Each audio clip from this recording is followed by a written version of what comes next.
Chronic kidney disease বা সিকেডিতে যে সমস্ত পেশেন্টরা ভোগেন তাদের ক্ষেত্রে একটা খুবই কমন সিচুয়েশন দেখা যায় যে তারা অ্যানিমিয়া বা রক্তাল্পতায় ভোগেন। অ্যানিমিয়া বা রক্তাল্পতা হওয়ার এই সমস্ত সিকেডি পেশেন্টদের কিছু ডেফিনেটিভ কারণ আছে।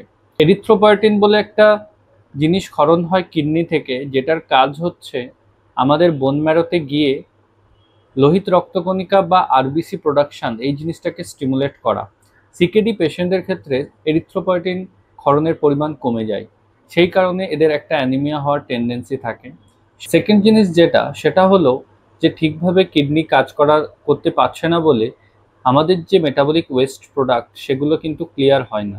এবার সঠিকভাবে ক্লিয়ার হতে না পারার জন্য এই সমস্ত ওয়েস্ট প্রোডাক্টগুলো আরবিসির লাইফ স্প্যানকে কমিয়ে দেয়, যার ফলে আরবিসির যে অক্সিজেন ক্যারিং ক্যাপাসিটি এবং লাইফ স্প্যান দুটোই কমে যায়, যার ফলে এদের অ্যানিমিয়া দেখা যায়।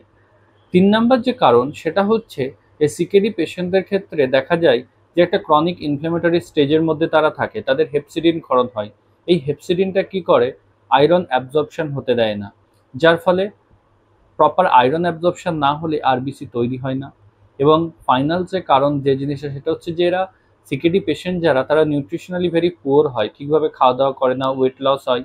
তো এই কারণে সিকেডি পেশেন্টদের ক্ষেত্রে নিউট্রিশনাল যে আয়রন সাপোর্ট সেই জিনিসটা একদমই কমে যায়, যার ফলে কম্বাইন্ড একটা সিচুয়েশন এমন তৈরি হয় যে যেমন রক্তে আরবিসি তৈরি হচ্ছে না, তেমনই আমাদের এই যে হরমোন যেটা এরিথ্রোপয়েটিন গিয়ে কাজ করে সেটাও কাজ করছে না, এবং তার সাথে সাথে আরবিসির লাইফ স্প্যান কমে যাচ্ছে।